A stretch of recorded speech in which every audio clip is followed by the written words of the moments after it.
আপনি আমাকে ধমক দিলেন কিসের জন্য? আপনি আমাকে ধমক দিলেন কিসের জন্য? আপনি আমাকে চেনেন? আপনি আমাকে ধমক দেওয়ার আপনি আমাকে ধমক দেওয়ার আপনি আমাকে ধমক দেওয়ার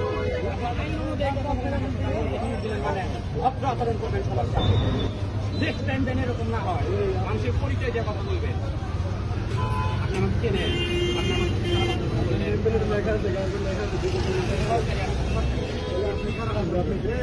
আপনি আমাকে ধমক দিলেন কেন?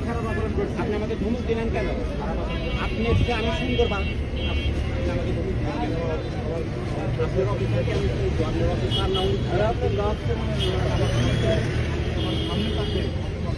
না না অপমান আপনি বলছেন যে সেটা উনি না না সিনিয়র আপনি সিনিয়র আপনি সিনিয়র আপনি